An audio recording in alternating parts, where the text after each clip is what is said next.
رئيس جمعية دفاع عن حقوق الإنسان، مرحبا بك في موقع تحقيق 24. أستاذ حبيب حجي، ما هو موقف الجمعية حول فضيحة ما يسمى بسماسرة الشواهد الجامعية؟ اولا تنشكر تحقيق 24 الاهتمام ديالكم. هذا الموضوع هذا حنايا فجرناه تقريبا، نقدر نقول لك في 2018 2019 اللي تحدثنا على البيع والشراء في النقط والبيع والشراء في الشواهد. وكانت يعني كان الحقل ديال الاشتغال ديالنا هو جامعة عبد الملك السعدي وخاصة تطوان. درنا بيانات ودرنا تقارير مكتوبة وبالاثباتات، وحطينا عند رئاسة الجامعة، وباقي داكشي كيتمايا. وهي تحات عاوتاني على التحقيق، هما تيقولوا انا مشينا لعند رئيس الجامعه من بعد وقلنا له في المآل انا حلتها على العامل الفلاني وحلنا هنا وحلنا هنايا الى اخره، ولكن ما دار حتى حاجه. حنا ماشي فقط غير درنا هذاك التقارير ودوك البيانات في ديك الوقت وسكتنا، لا، عمرنا كنا ساكتين، بل ان الجمعيه الدفاع عن حقوق الانسان فتحت ورش للمناضلين ديالها داخل الجامعه بالتحرش الجنسي والبيع والشراء، وجبنا لهم حتى الطرق باش كيبتزوا الطلبه في البيع والشراء في الكتوبه وداكشي ديال التحرش الجنسي. هاك النقاط، هاك الاجازه، هاك الماستر، وزيد حتى المهم كاين ما يتقال. حتى هاد الجامعه هادي فيها ما يتقال، فيها عبد الملك السعدي. خص النيابه العامه تفتح ورش، خص رئيس النيابه العامه الجديد الاستاذ بلوي اللي هو تنعرفوه بانه قاضي وناشط جدا وعنده واحد الطاقه ديال العمل، هو راه دكتور كذلك في القانون، وعنده الشجاعه الكافيه باش انه هذه مناسبه ديال ما فجر في اكادير، هذيك غير نقطه، الله اعلم شكون بالضبط اللي فجر ديك القنبله تمايا، اما ما كاينش غتفجر. التحقيقات عاد سمعنا بانه كانت شكايات في 2019 وشي حاجه وقديمه، وكاين شي حوايج اللي هي بات زعما ما كاينش تدار، ما كانش اتقان في ديك الشواهد المزوره، في ديك الماسترات وديك الدكتورات، ما كانش الاتقان. يعني كاين الاجال صغيره، والمهم ما كاينش الحضور نهائيا. اما راه ممكن بنادم يجي يحضر غير شكليا ودوز ديك المده ديال البحث، يعني راه انا كنبحث على المده وكانت الامور دوز. انا كنقول غير الشكليات اللي فجرت داكشي د اكادير. راه جميع الجامعات فيها هاد المشكل هذا. خاص رئيس النيابه العامه انه يفعل جميع الشكايات اللي تحطوا. وانا تنقول كذلك خص الجامعه، خص وزير التعليم العالي، الجديد، تنعرفوا بانه غير متورط حاليا، يعني يقدر يكون مورط الله اعلم. حاليا كوزير التعليم العالي يفتح المراجعات بالتنسيق مع النيابه العامه، هادوك الدكتورات المشبوهه كلها تلغى وكاينه المسطره. وعندنا واحد الدكتوره كذلك راه مسروقه ديال واحد النائب ديال رئيس جامعه تطوان، وراه دخل الحبس، سرق تقريبا 100 صفحه من واحد الاستاذ كان تيقري ديك الماده، دار لها كوبي كولي انا طلعت على كوبي كولي، سرق حتى واحد الاشهاد كتبوه هذاك اللي موجد الدروس، تيهضر على انه تلقى واحد الشخصيه ما قال في شي 83 ولا شي حاجه، وكان هو كبير وهو تا هو دارها. كان ديك الساعه واقيلا باقي صغير وهو باقي ما دخلش واقيلا حتى الثانوي يعني، وباقي ما داروا معاه والو، ودارت معاه ضجه اعلاميه وما داروا معاه والو، وناضوا فعاليات من الجامعه تينددوا بداك الشيء، ما داروا معاه حتى شي حاجه. يعني الجامعه ديالنا ما فهمتش انا كيفاش الدوله كتعامل معها، واش زعما بغات تميعها؟ الا كانت الدوله بغات تميع الجامعه راه هي كتهدم راسها. هذا الشيء ديال اكادير غير كافي باش اننا نشدو غير واحد فقط. اللي بالعامه خصها تبحث وتجيب جميع الدكتورات اللي هي مزوره، غير هذوك مواليها اللي يحملوا داك اللقب غير مستحقين ديك اللقب، ويتحال الدوسي كله. ملي غيتجمع الدوسي كامل يتسالى من طرف قاضي التحقيق، يتحال كذلك على وزير التعليم العالي باش يبداو المسطره ديال الغاء هذوك الدكتورات ويلغيو دوك الالقاب، واللي مورط يمشي يتعاقب بدون استثناء. وان كنت انا لا ما يمكنش يديروا هاد البديل بدون استثناء، عندهم يقدروا ما غيقدوناش السجون. تابعوهم غير في حاله صالح يلا. ما حنا ما بغيناش الاعتقال لشي واحد، تابعوهم غير في حاله صالح ولغيو داكشي ورتبوا الجزاءات. ما بغينا حد، ما بغينا الحبس لحد، حنا بغينا غير القضاء يقرر الادانه ديال واحد الفعل مخالف للقانون الجنائي. وسيد رئيس النيابه العامه حنايا تنعتبروه شخص مجتهد كنعرفوه شخصيا، مجتهد ومكون جدا. خصو يبدا ورش ديال تنظيف الجامعه لانها هي القاطره. طبعا هي التاج، التعليم العالي هو التاج ديال من؟ ديال التعليم، ديال التعليم الابتدائي والثانوي اللي هو الاساس ديال التحضر. راه الا ما كانش هادشي راه ما يمكنش نهضروا على التقدم ديال الدوله ولا شي حاجه. راه الا ما كانش التعليم والتعليم العالي سنبقى نراوح مكانها. منين نتايا دخلتي الفساد في الجامعه ودخلتي لها دكاتره شاريين الدكتورات ما تعرفوا واحد، دابا كتلقاه في الفلسفه، دكتور في الفلسفه عباد الله، وتقول له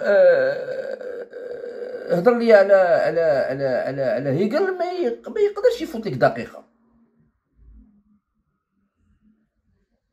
هضر لي على الماركسيه، هذيك الدقيقه ما كايناش. في علم الاجتماع تقول له بول باسكول ما كنعرفوش. تقول له داك اللي قلنا قبيله واتربوري، جون واتربوري، ما تنعرفوش. وتيقري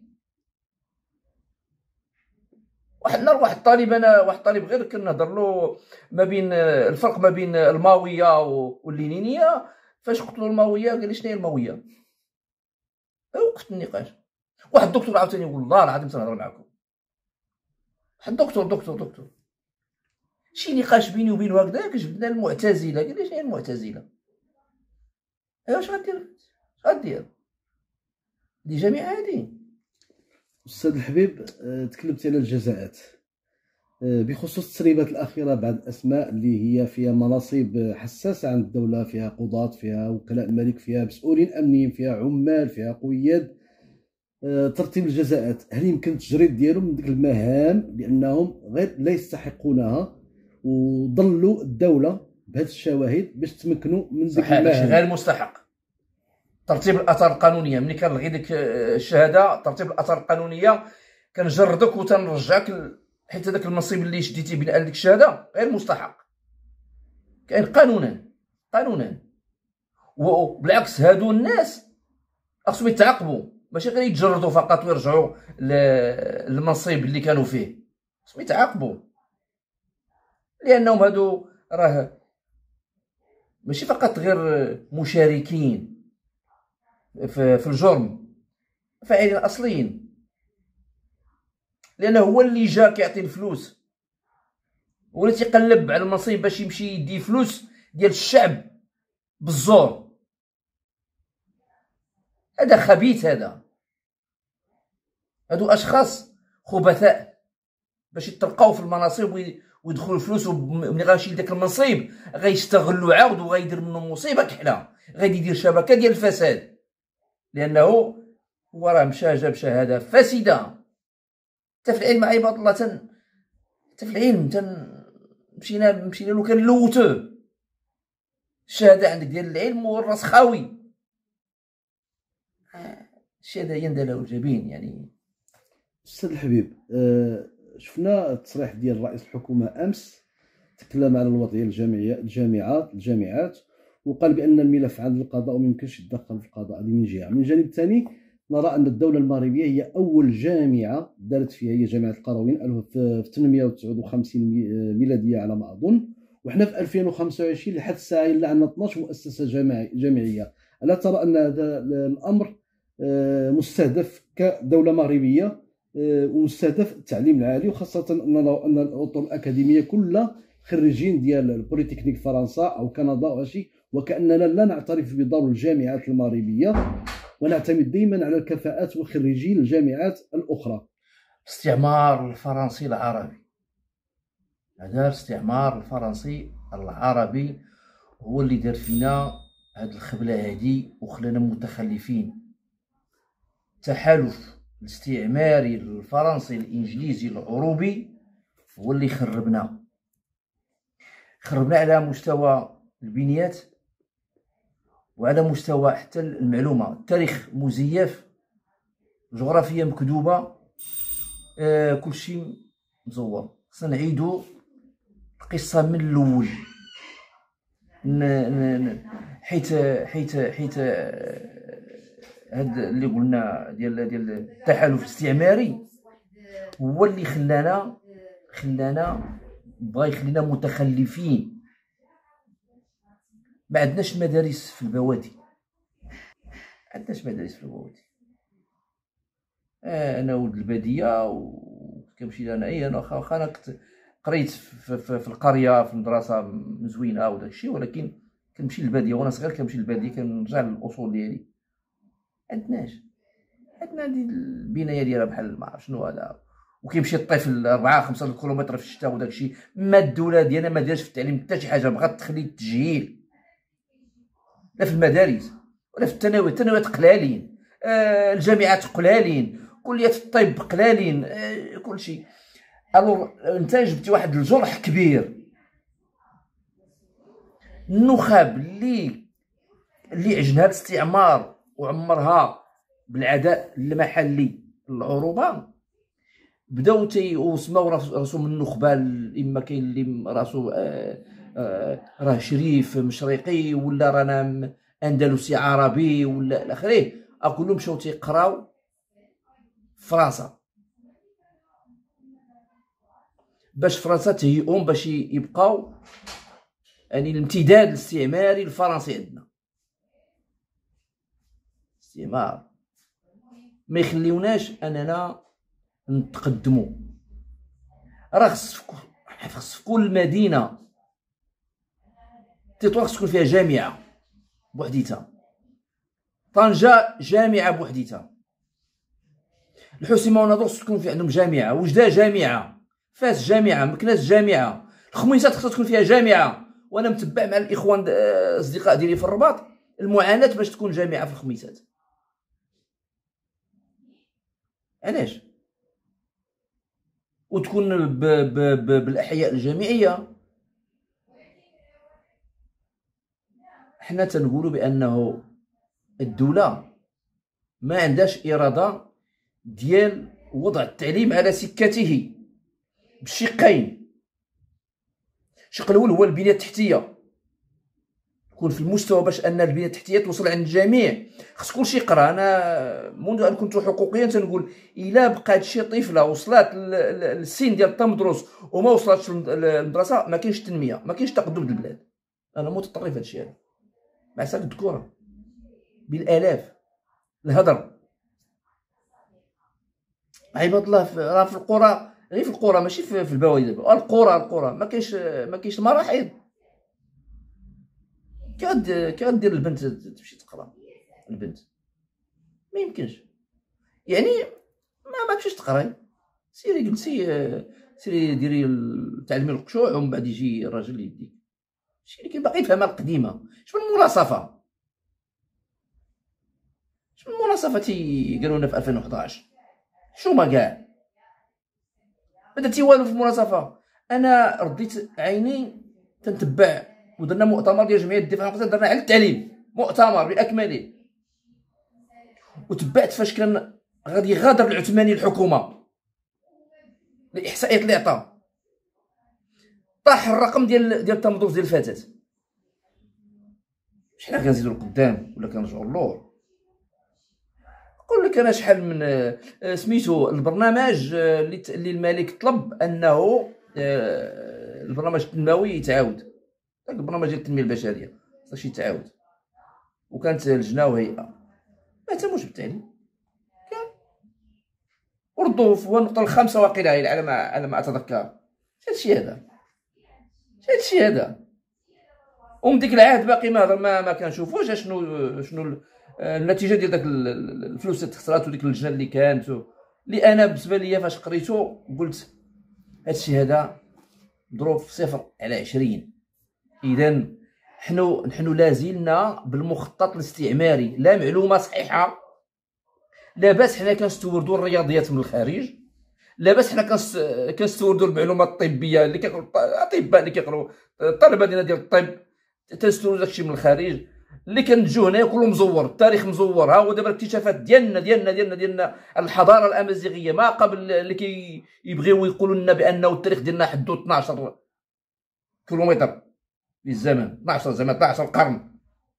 يا قرون هذيك 12 قرن من تيكذبوا علينا بان اول دوله هي الدوله الادريسيه، اللي دابا العلماء تيقولوا خير ربما ما كايناش كاع ديك الدوله الادريسيه، غير الخرافه. المعلومات دابا الان الاكتشافات الامازيغيه، الحضاره الامازيغيه طامسينه، باقي ما تبدلش البروغرام. اللغه الامازيغيه، الحق ديالنا في اننا نكونوا طبيعيين منسجمين مع عاداتنا ما كاينش. الاغنيه، الثقافه اللي هي كتشكل اللي الجهاز العصبي ديالنا مشكل منها. حنا عايشين مقموعين حتى في الحياه الداخليه ديالنا. اللي بغى يتسنت شي اغنيه بالامازيغيه خصو تيركب الطوموبيل ديالو باش يكون بوحدو عاد. في القهاوي كنسمعوا غير ام كلثوم ولا الاغاني العربيه ولا الاجنبيه الى اخره، موضه. كيخاف دير اغنيه امازيغيه يقول لك انت يا ما حلي انت يا كذا تا والو انت يا. حنا كنعيشوا باقي كنعيشوا استعمار ثقافي. استاذ الحبيب، تكلمتي على المبادره الوطنيه للتنميه البشريه وحنا كنخلدوا الذكرى ديال 20 سنه. الا ترى ان هذا البرنامج ديال المبادره همش الجانب ديال التعليم والتنميه التعليم؟ طبيعه الحال تهمش. في البدايه انا درت واحد الماستر في 2018 سميتو تمثل الجماعات الترابيه لمفهوم التنميه، وحاولت نقارب الموضوع نقاربو من زاويه حقوقيه، نعرف هذا مفهوم التنميه واش هو علمي ولا ما علميش، شنو المكونات ديالو، واش معنى سياسي. هو كان واحد المعنى سياسي، كان معنى اجتماعي، ولكن دابا ولا مفهوم حقوقي بحال اج دوزو كيساوي الماء. التنميه راه محدده بموجب الاعلان ديال الحق في التنميه 1986. درت قراءه فيه في ديك الماستر. انتقلت للخطاب الملكي اللي غادي ينزل لنا التنميه البشريه ديال 2005 الله يعطيك. تبع راك متبع. فاش درستو انا خرجت بخلاصه مع المشرف، مع الدكتور اللي كان مشرف، قال لي ما عندي مسائل، ان الخطاب الملكي كان يفهم معنى التنميه بناء على اعلان حق التنميه 1986 وما يعني ما نتج عن هذا الاعلان من تفسيرات وتطبيقات الى اخره. لكن من خرجوا القوانين ديال الجماعه الترابيه والتفعيل هذاك الخطاب الملكي، من وصل عند عباد الله شي وصل شي حتى 10% من الخطاب الملكي. اسمح لي نقاطعك الاستاذ. التعليم، انت جبتي لي التعليم. اسمح لي نقاطعك استاذ. تكلمتي على الخطاب الملكي. ألا ترى أن جلالة الملك محمد السادس نصر الله يخطو خطوات ضوئية على النخب؟ الفرق بينه وبين التنزيلات الحكومية والأحزاب السياسية، ولو حتى هذه المبادرات اللي كاينة دابا كنعيشوها. أنا كنقترح أنه يتخلق واحد الجهاز تابع لجلالة الملك، جهاز لمتابعة لتنفيذ الخطابات ديالو كما هي، بالعلاقه مع الحكومه وبالعلاقه مع العمال والولات. جهاز لانه حنا الملك تيخطب كلشي كيفرح، كندوز عام باش كنشوفوا التطبيقات، كاين بحال هذوك الناس ضد الملك، بحال هذوك الناس يعني يشتغلون اولا كيبغيو يكرهون الناس، تيكرهوا يعني الناس كيبغيو يكرهوا فيهم الملك، يعني عفوا هاد المسؤولين هادو تيكرهوا، كيولوا الناس يكرهوا الملك، كيدفعوهم انهم بهاد الممارسات هادي كيفرغوا الخطابات ديال الملك من المحتوى ديالها، يفقدوا الثقه في المؤسسه الملكيه. باش زعما راه باش كلشي كيقولوا الملك. مع العلم ان الدوله كتامن بالديمقراطيه التشاركيه. نعطيك مثال، في 2022 في خطاب العرش الملك هضر على مدونه الاسره فانتقد التطبيق بشده. انا كنت كنقول انا الدوره البرلمانيه المقبله راه غادي تدخل المراجعات، ما هضروش الكماله ديال 2022 ما هضروش، 23 ما هضروش، حتى غادي يدوز امان هو عاوتاني غادي يقول واش هادشي هذا ما كاينش، كيفاش جا خطاب اخر عاد باش كتفعل الان هذيك تاسيس ديك اللجنه، وباش دابا الان رجعت المدونه المناقشه المجتمعيه. اما هي راه هادشي انطلق عند الخطاب الملكي في 2022 خطاب العرش، وادعو الناس باش يرجعوا الخطاب الملكي ديال التنميه البشريه ديال 2005 ويرجعوا لمفهوم التنميه ويقراو الاعلان الحق في التنميه ويدرسوه دراسه اكاديميه، غادي يلقاو بان الملك فاهم شنو هي التنميه. حتى انا قلبت على واحد النقطه مهمه، هو ان التنميه تديرها الدوله وكتصرف عليها الدوله لفائده الانسان في حد ذاته. جاء في خطاب ملكي بانه حنايا غير يقولوا لنا شنو كاين الخبراء ودا الشيء، حنا قادين نصرفوا على التنميه، حنا نجيب الفلوس، بمعنى ان الملك يعرف بانه الدوله هي التي تحرك التنميه وتصرف عليها وتنفذ برامجها. ايوا فيكم الخبراء، ما عندناش خبراء، مشكله. يقدر يكونوا الخبراء هما اللي عندهم هاد لي ديبلوم. عندنا مشكله، يقدر يكونوا خبراء ولكن ما كيتختاروش باش يكونوا في لا كنقول لك زعما يقدروا يكونوا الخبراء هما اللي فيهم الناس اللي عندهم هاد الشواهد مزوره او مزوريه. اي جايين مزورين، وها هما هادو جايين مزورين وخاوي. ونقول لك واحد الحاجه، انا تنعقل على الوقت فاش خطب جلاله الملك وصل الخطاب للعملات والولايات باش يتناقش، باش الحكومه تفعلوا وتنزلوا لارض الواقع. انا ما فاهمينش شنو هي التنميه البشريه، ما فينا شي واش بطاطا ولا خيزو ولا قنينه ولا شي حاجه. هذا بنعتمدوا، ما يعتمدوش على الاطور ديال يعني الداخليات ديال النيت، عيطوا على النخب اللي جات الاكثريه اللي جات من المعطلين والانتمات، يعني المثقفه والجمعويه، وتم الاستعانه كذلك ببطاقات مثقفه. نمشيو على المثقفين اللي اغلب ديالهم هم كينتميو لليسار، اللي قاريين يعني كانت تيقراو الفلسفه، تيقراو حقوق الانسان، تيقراو علم الاجتماع، تيقراو الروايات، تيقراو الشعر. ناس اللي هما عندهم المخ، شاركوا في ندوات وبداو كيسطروا وكيطلعوا كيحطوا المفاهيم، كيتعاونوا.